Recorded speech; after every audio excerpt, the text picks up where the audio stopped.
Kesaksian akhir abad. Ratap tangis menerpa pintu kalbuku. Bau anyir darah mengganggu tidur malamku. Oh tikar tafakur, oh bau sungai Tohor yang kotor. Bagaimana aku akan bisa membaca keadaan ini?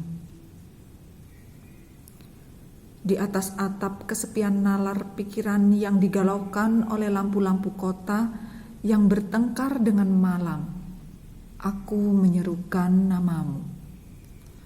Wahai para leluhur Nusantara, oh Sanjaya, leluhur dari kebudayaan tanah. Oh Punawarman, leluhur dari kebudayaan air. Kedua wangsamu telah mampu mempersekutukan budaya tanah dan air. Oh Resi Kuturan, oh Resi Nirarta, empu-empu tampan yang penuh kedamaian. Telah kamu ajarkan tatanan hidup yang aneka dan sejahtera, yang dijaga oleh Dewan Hukum Adat. Oh, bagaimana aku bisa mengerti bahasa bising dari bangsaku kini? Oh, Kajau Lalido, bintang cemerlang tanah Ugi, negarawan yang pintar dan bijaksana. Telah kamu ajarkan aturan permainan di dalam benturan-benturan keinginan yang berbagai ragam di dalam kehidupan. Ade bicara, rapang dan wari. Oh lihatlah wajah-wajah berdarah dan rahim yang diperkosa muncul dari puing-puing tatanan hidup yang porak-poranda. Kejahatan kasat mata tertawa tanpa pengadilan. Kekuasaan, kekerasan, berak dan berdahak di atas bendera kebangsaan. Oh anak cucuku di zaman cybernetik, bagaimana akan kalian baca prasasti dari zaman kami? Apakah kami akan mampu menjadi ilham kesimpulan ataukah kami justru menjadi sumber masalah di dalam kehidupan? Dengan puisi ini aku bersaksi bahwa rakyat Indonesia belum merdeka. Rakyat yang tanpa hak hukum bukanlah rakyat merdeka.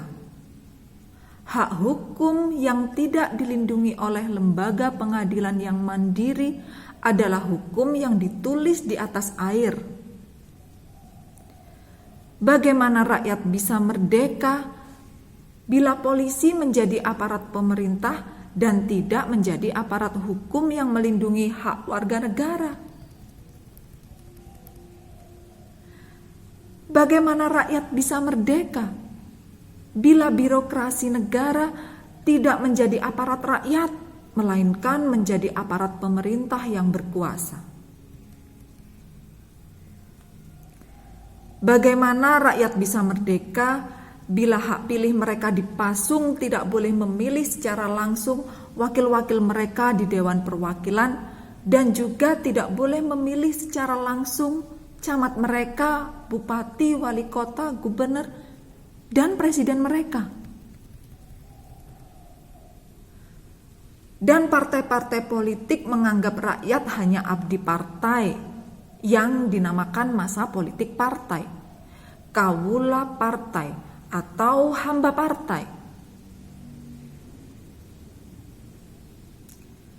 Bagaimana rakyat bisa merdeka bila pemerintah melecehkan perdagangan antar daerah dan mengembangkan merkantilisme Dendels sehingga rela menekan kesejahteraan buruh, petani, nelayan, guru, dan serdadu berpangkat rendah?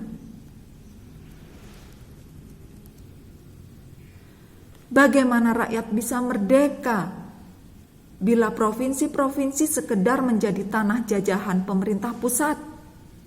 Tidak boleh mengatur ekonominya sendiri, tatanan hidupnya sendiri, dan juga keamanannya sendiri.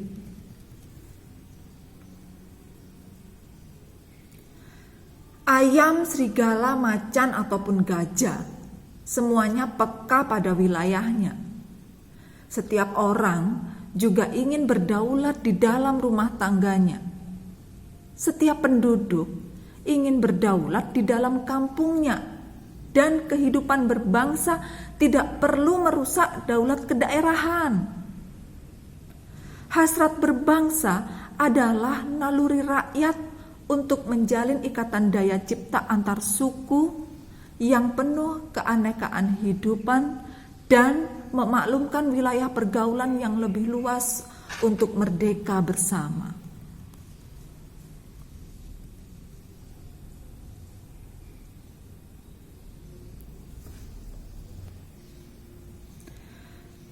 Tetapi lihatlah selubung kabut saat ini. Penjajahan tatanan uang, penjajahan modal, penjajahan kekerasan senjata, dan penjajahan oleh partai-partai politik masih merajalela di dalam negara.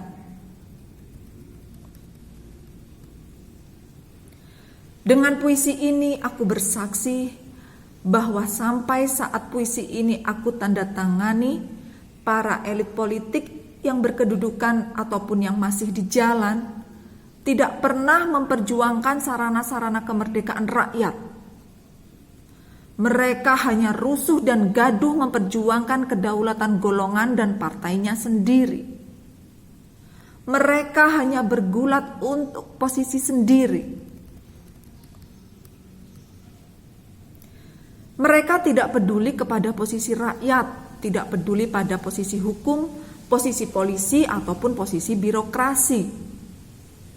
Dengan picik mereka akan mendaur ulang malapetaka bangsa dan negara yang telah terjadi. Oh Indonesia, ah Indonesia, negara yang kehilangan makna. Rakyat sudah dirusak azas tatanan hidupnya. Berarti sudah dirusak dasar peradabannya, dan akibatnya dirusak pula kemanusiaannya. Maka sekarang negara tinggal menjadi peta. Itu pun peta yang lusuh dan hampir sobek pula. Pendangkalan kehidupan bangsa telah terjadi. Tata nilai rancu, dusta, pencurian, penjarahan, dan kekerasan halal. Manusia sekedar semak belukar yang gampang dikacau dan dibakar. Paket-paket pikiran yang murah dijajakan. Penalaran amarah yang salah mendorong rakyat terpecah belah. Negara tidak mungkin kembali diutuhkan tanpa rakyatnya dimanusiakan.